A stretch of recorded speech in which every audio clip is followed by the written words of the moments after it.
Sejarah Palestina. Sebelum masuk ke sejarah Palestina, mari kita lihat gambaran keturunan Nabi Adam alaihissalam hingga ke Nabi Ibrahim alaihissalam. Diagramnya seperti ini. Ibrahim bin Azar bin Nahur bin Abir bin Kenan bin Arfashad bin Sam bin Nuh bin Mikhlail bin Matusyalah bin Kenan bin Anwar bin Sis bin Adam alaihissalam. Mari kita mulai pembahasan ini dari kisah Nabi Nuh dulu. Tahun 2345 sebelum Masehi terjadi banjir besar. Kita semua sudah tahu ini adalah kisah Nabi Nuh alaihissalam yang diperintahkan oleh Allah Subhanahu wa taala untuk membuat bahtera sebelum banjir datang. Nabi Nuh alaihissalam mempunyai 4 anak, yaitu Kanaan, Sem, Ham, dan Yafis. Nabi Nuh alaihissalam menyuruh anak-anaknya untuk ikut bersama naik ke atas kapal. Tetapi Kanaan membangkang dan tidak ingin mengikuti ajakan ajaran ayahnya sendiri, yaitu Nabi Nuh alaihissalam. Karena kedurhakaannya, Kanaan kemudian tenggelam. Selanjutnya, Ham memiliki anak yang diberi nama sesuai saudaranya yang wafat tenggelam, yaitu Kanaan. Jadi ada 2 orang berbeda dengan nama yang sama. Kanaan anak Nabi Nuh dan Kanaan cucu Nabi Nuh dari Ham. Setelah banjir usai, bahteranya terdampar di Bukit Judio, kemudian menyebarlah bagian-bagian keturunan Nabi Nuh.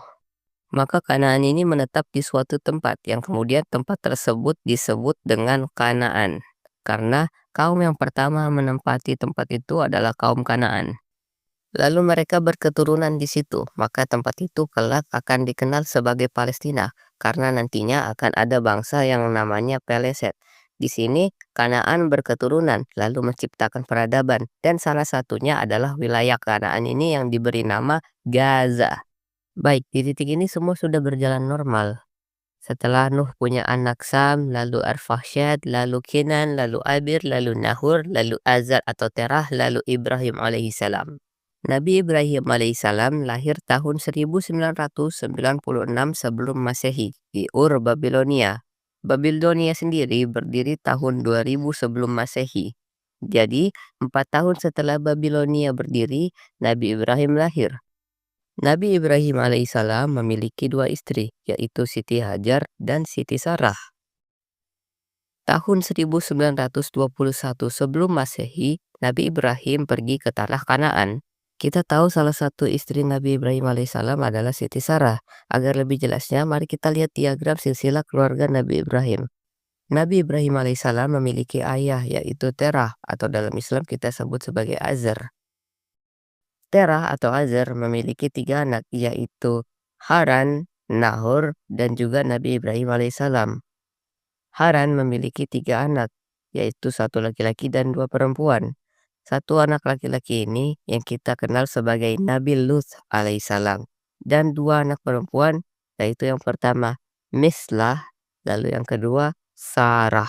Pada zaman ini menikahi anak perempuan saudara atau saudari kita masih diperbolehkan karena generasi manusianya masih terbatas. Sehingga dipasangkanlah Nabi Ibrahim alaihissalam dengan Siti Sarah. Nabi Ibrahim alaihissalam dan Siti Sarah dikaruniai anak yang kita kenal dengan Nabi Ishak alaihissalam. Nabi Ishak menikah dengan Rafqah. Istri Nabi Ishak alaihissalam yaitu Rafqah memiliki saudara, yaitu bernama Laban. Laban memiliki 2 orang anak, yaitu pertama Lea atau Laia, kedua Rahel atau Rahel. Ada juga versi ketiga dan keempat, tapi ini hanyalah asisten untuk membantu 2 anak yang di atas ini. Yang ketiga itu Zulfa, dan yang keempat adalah Bilha. Nabi Ishak alaihissalam dan juga istrinya Rafqah dikaruniai anak yang kelak menjadi Nabi Yakub alaihissalam. Nabi Yakub alaihissalam menikah dengan mereka berempat ini.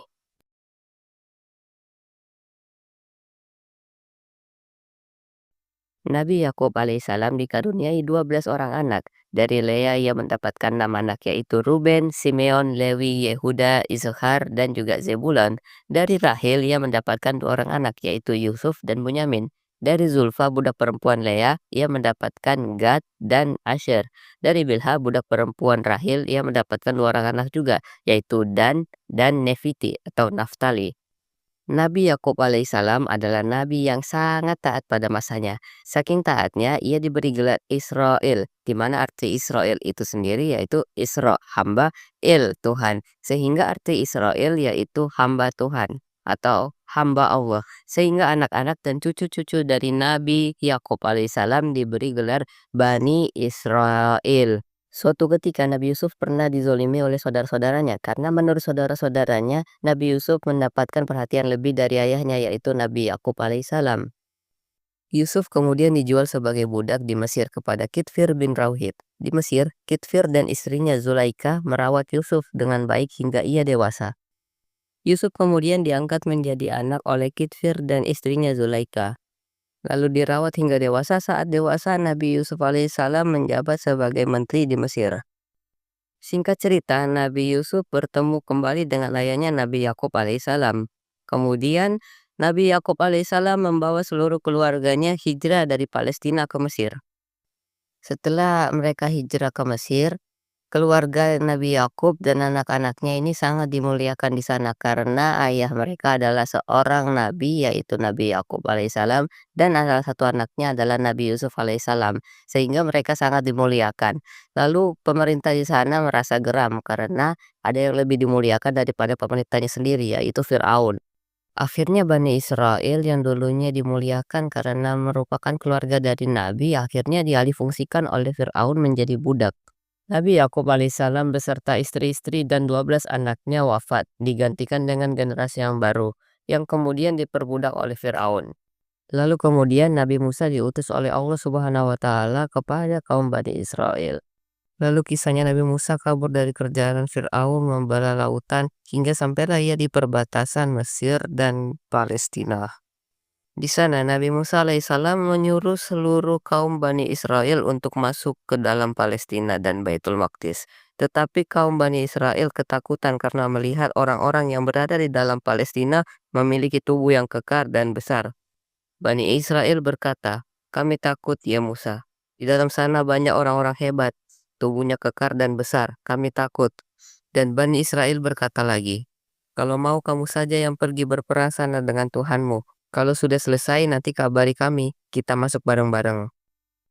Karena kaum Bani Israel tidak mau mengikuti perintah Nabi Musa, maka Allah menghukum kaum Bani Israel dengan membuat mereka mengembara tanpa tujuan selama 40 tahun.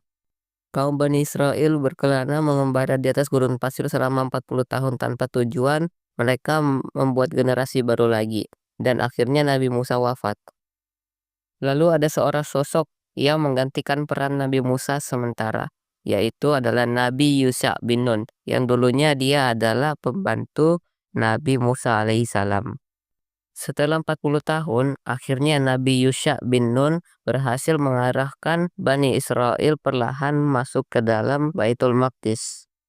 Lalu kemudian setelah kaum Bani Israel masuk ke tanah Kanaan, mereka menetap di sana dan akhirnya sekarang menjadi dua negara yang berbeda yang kita kenal dengan Palestina dan Israel. Jadi, konflik Palestina dan Israel ini tuh kayak drama berdarah yang udah berjalan puluhan tahun, penuh dengan perseteruan tanah, janji palsu, dan perang yang gak ada ujungnya. Nah, biar lebih paham, kita telusurin dari awal sampai sekarang.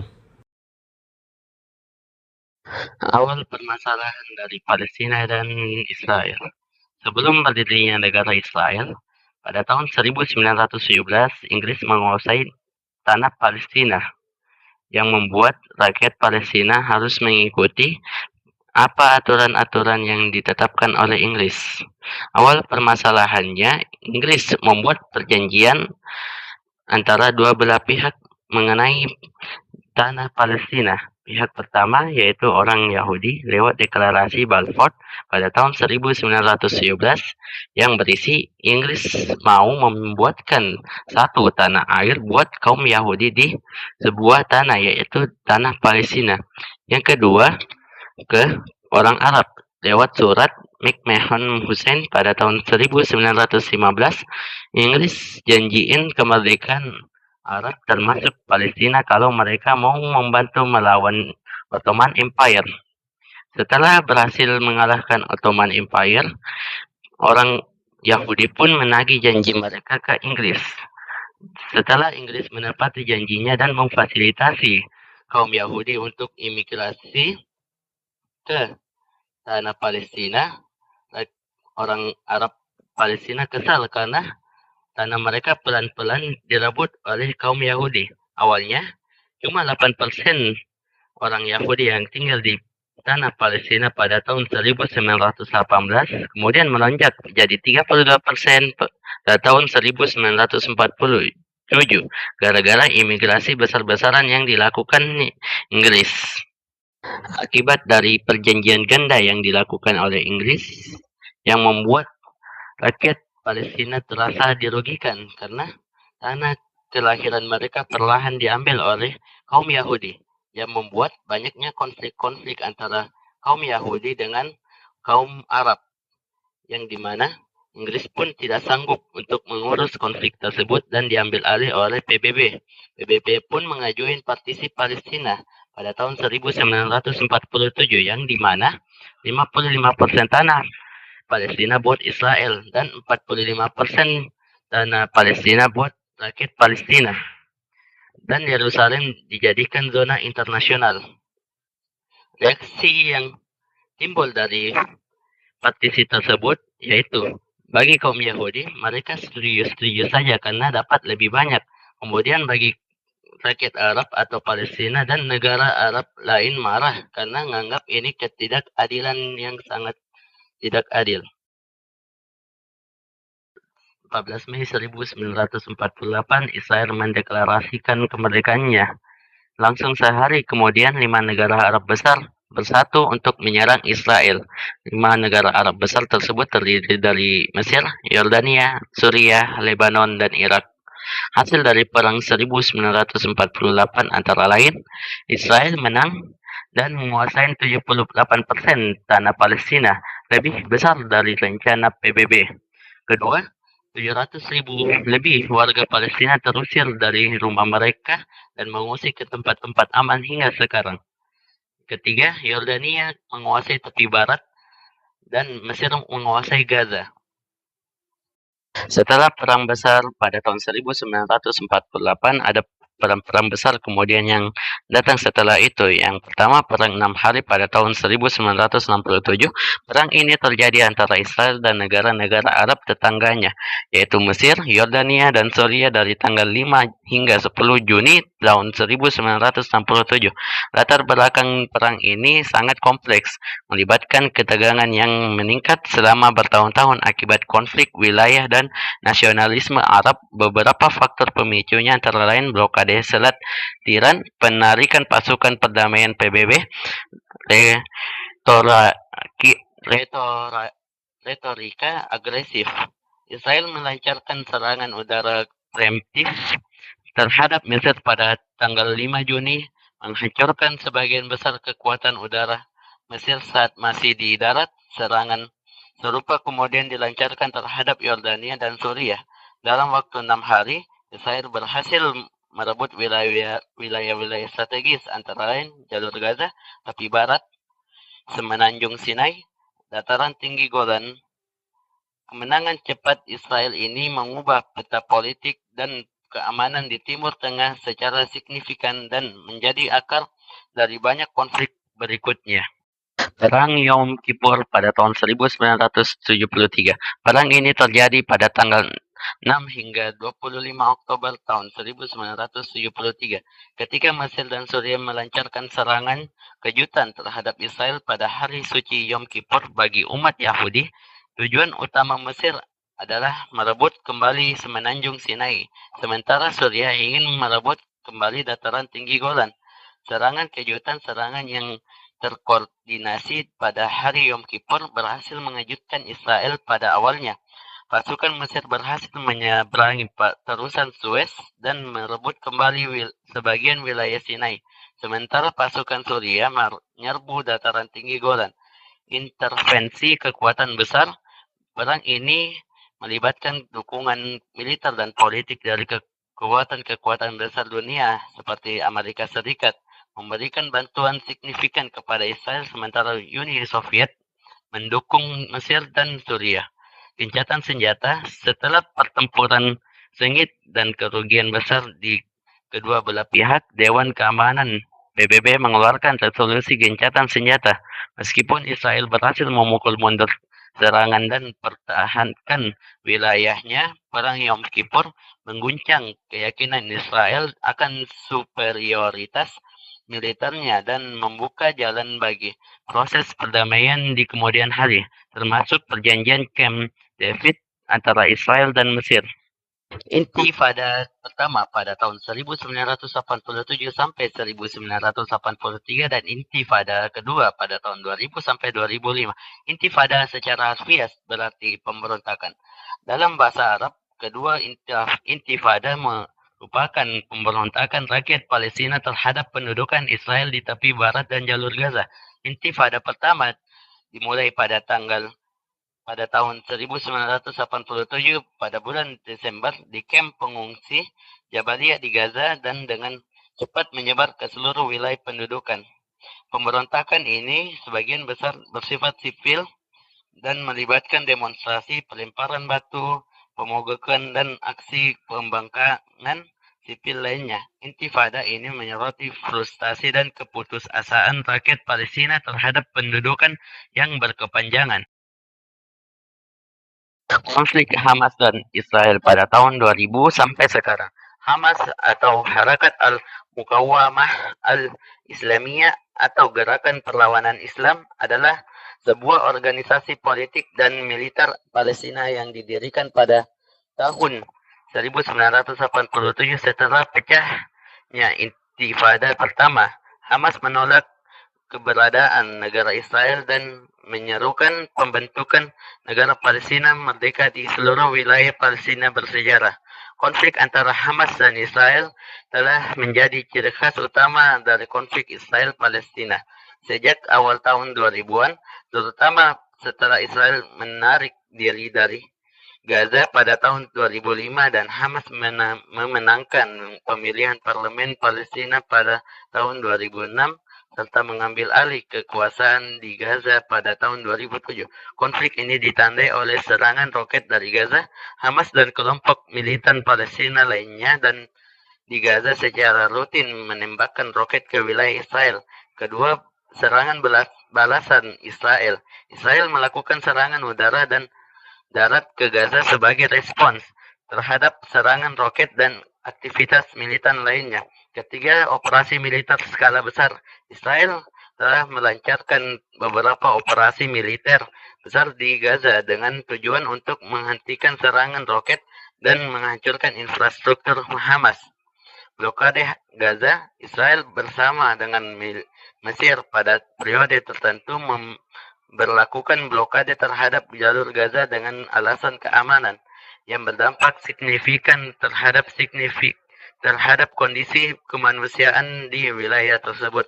Konflik Hamas-Israel telah menyebabkan banyak korban jiwa dan kerusakan di kedua belah pihak dan terus menjadi sumber ketegangan dan kekerasan di kawasan tersebut. Upaya untuk mencapai gencatan senjata jangka panjang dan solusi politik yang berkelanjutan serta dilakukan oleh berbagai pihak internasional. Konflik Israel-Palestina adalah isu yang sangat kompleks dengan sejarah panjang yang melibatkan berbagai aspek politik, agama, teritorial, dan kemanusiaan. Memahami peristiwa-peristiwa besar seperti perang-perang dan intifada ini penting untuk mendapatkan gambaran yang lebih jelas tentang dinamika konflik yang sedang berlangsung. Kesimpulan dari peperangan Palestina dan Israel. Jadi gini, awalnya Inggris membuat perjanjian yang global antara Arab dan kaum Yahudi yang menyebabkan timbulnya konflik-konflik yang tidak diharapkan. Yang kedua, PBB tidak adil dalam pembagian tanah Palestina sehingga Palestina mendapatkan bagian tanah yang sangat sedikit yang membuat Palestina dirasa dirugikan oleh PBB dan Israel merasa itu sudah cukup saja. Kemudian yang ketiga, perang 1948 bikin Israel menang besar. Palestina kehilangan hampir semua tanah mereka. Keempat, sampai sekarang Palestina terutama Gaza dan tepi barat masih dijajah. Israel makin kuat karena banyaknya backingan dari negara-negara besar seperti Amerika dan Inggris. Dan perang terus berulang hingga batas yang tidak bisa ditentukan. جينا نعيدكم بالعيد بنسألكم ليش ما في عنا لا عياد ولا زينة يا عالم أرضي محروقة أرضي حرية مسروقة زمانها عم تحلم عم تسأل الأيام وين الشمس الحلوة ورفوف الحمام يا عالم أرضي محروقة أرضي حرية مسروقة أرضي صغيرة مثلي صغيرة أعطونا السلام وأعطونا الطفولة أعطونا الطفولة أعطونا الطفولة أعطونا الطفولة أعطونا السلام.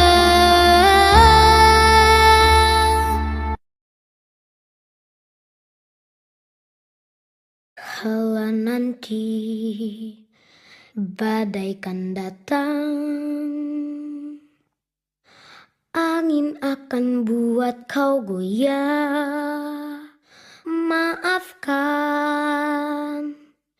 hidup memang ingin kau lebih kuat.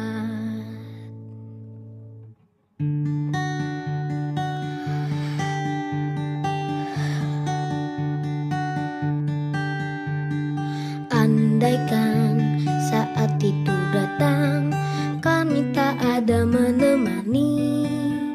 Aku ingin engkau mendengar nyanyianku di sini. Sedikit demi sedikit engkau akan berteman pahit. Luapkanlah saja bila harus menangis.